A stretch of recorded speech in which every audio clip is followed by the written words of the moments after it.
অষ্টাদশ শতাব্দীর শেষার্ধে রাজত্বকারী মণিপুরের রাজা ভাগ্যচন্দ্র ছিলেন মণিপুরী ইতিহাসের এক খ্যাতিমান রাজা। তিনি ছিলেন পরম বৈষ্ণব, তাই তাকে রাজশ্রী বলেও অভিহিত করা হতো। ইতিহাস ও কিংবদন্তি মিশ্রিত একটি জনপ্রিয় কাহিনী প্রচলিত আছে মহারাজ ভাগ্যচন্দ্রকে নিয়ে। এই কাহিনীতে মহারাজ ভাগ্যচন্দ্রের অলৌকিক ক্ষমতা নিয়ে যেমন কথা আছে, তেমনি আছে মণিপুরী নৃত্য তথা রাস নৃত্যের সূচনার ইতিহাসও। কাহিনীটি এই রকম। মহারাজ ভাগ্যচন্দ্র তখন মণিপুরের সিংহাসনে। প্রতিবেশী রাজ্য বার্মার সাথে মণিপুরের যুদ্ধ বিগ্রহের ঘটনা ছিল প্রায় নৈমিত্তিক। তেমনি এক যুদ্ধে পরাজিত হয়ে রাজা সপারিষদ পালিয়ে গিয়ে প্রথমে কাছাড় এবং পরে আসাম রাজ্যের রাজার কাছে আশ্রয় প্রার্থী হন। ততদিনে গৌড়ীয় বৈষ্ণব ধর্মের অনুপম ভক্তিরসে প্লাবিত হয়েছে মণিপুর উপত্যকা। পরম বৈষ্ণব হিসেবে ভাগ্যচন্দ্রের সুযশ মণিপুর উপত্যকা পেরিয়ে ছড়িয়ে পড়েছে পার্শ্ববর্তী রাজ্যসমূহে। অনেকেই ভাগ্যচন্দ্রকে শ্রী চৈতন্য মহাপ্রভুর অন্যতম প্রধান শিষ্য নরোত্তম ঠাকুর অর্থাৎ ঠাকুর মহাশয়ের পুনরাবির্ভাব বলেও বিশ্বাস করতেন। ভাগ্যচন্দ্রের অলৌকিক ক্ষমতার কথা তখন কিংবদন্তির মতো প্রচারিত ছিল লোকমুখে। আসামের রাজা স্বর্গদেব রাজেশ্বর সিংহ ও ভাগ্যচন্দ্রকে অলৌকিক ক্ষমতাবান পুরুষ হিসেবে শ্রদ্ধা করতেন, কিন্তু পূর্ব পরিচয় ছিল না বলে আসাম রাজ্যের রাজার মনে সন্দেহ ছিল আশ্রয় প্রার্থী এই রাজা সত্যি সত্যি মণিপুরের রাজা ভাগ্যচন্দ্র কিনা। তাই তিনি শর্ত দিলেন মণিপুরের রাজাকে একটি পরীক্ষার সম্মুখীন হতে হবে। যদি ভাগ্যচন্দ্র তার অলৌকিক ক্ষমতা বলে সেই পরীক্ষায় উত্তীর্ণ হয়ে আসাম রাজ্যের রাজার সন্দেহ মুক্ত করতে পারে, তাহলে তিনি রাজাকে আশ্রয় দেবেন এবং তার হৃত রাজ্য পুনরুদ্ধারে বাড়িয়ে দেবেন সহযোগিতার সক্রিয় হাত। আসাম রাজ্যের রাজার জয় শাহ, জয়ের প্রতীক শাহ অর্থাৎ প্রাণী, একটি মঙ্গল হস্তি ছিল, কিন্তু কোনোভাবেই তিনি তাকে পুষ মানাতে পারছিলেন না, তাই আটকে রেখেছিলেন খেদার ভেতরে। ভাগ্যচন্দ্রকে এই অবাধ্য হাতি পুষ মানাতে হবে। নিরুপায় রাজা ভাগ্যচন্দ্র নির্দ্বিধায় মেনে নিলেন এই শর্ত।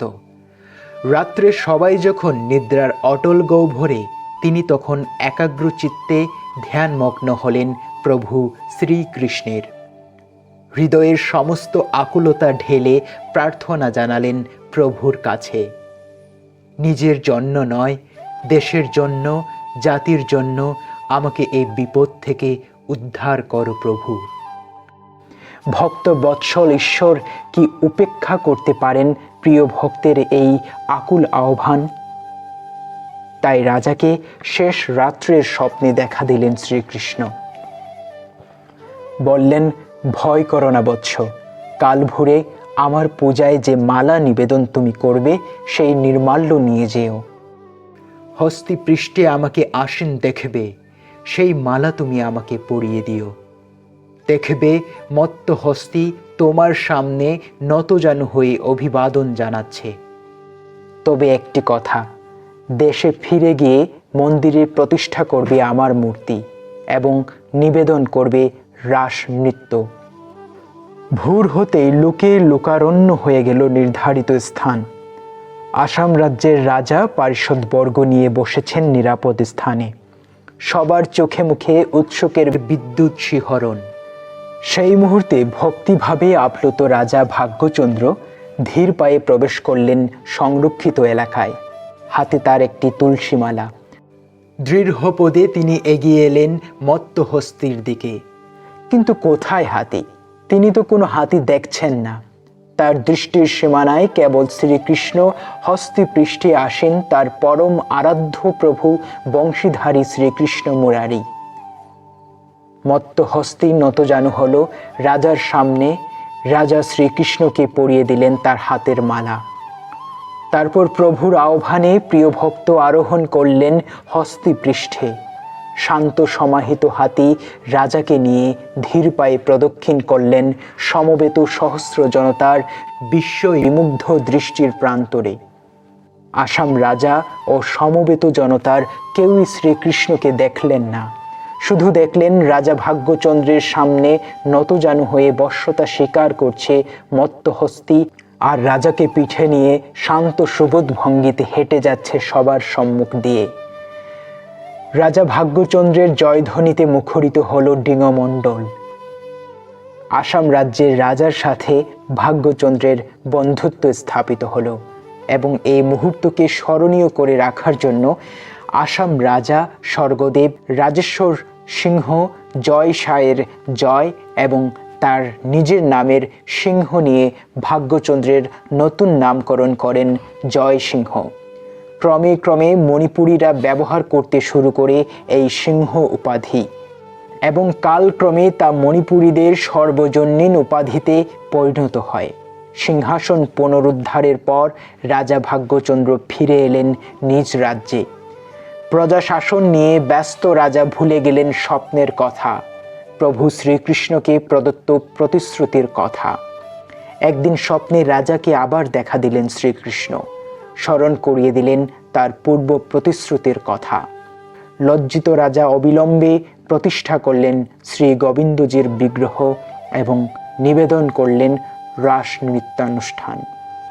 সে ছিল 1779 খ্রিস্টাব্দের কার্তিক পূর্ণিমাতে। প্রথম রাস নৃত্যানুষ্ঠানে মহারাজ ভাগ্যচন্দ্র নিজেই ছিলেন মুখ্য মৃদঙ্গবাদক এবং মহারানী হীরামতি ছিলেন গোপী প্রধানা ললিতার ভূমিকায়, আর রাজকন্যা বিম্বাবতী শ্রীমতী রাধারানীর ভূমিকায়।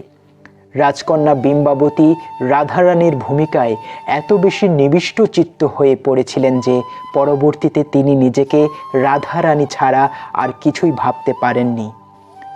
তাই তিনি ব্যক্তিগত জীবনে ব্রহ্মচর্য পালন করে শ্রীকৃষ্ণকে স্বামীরূপে সেবা করে গেছেন আজীবন।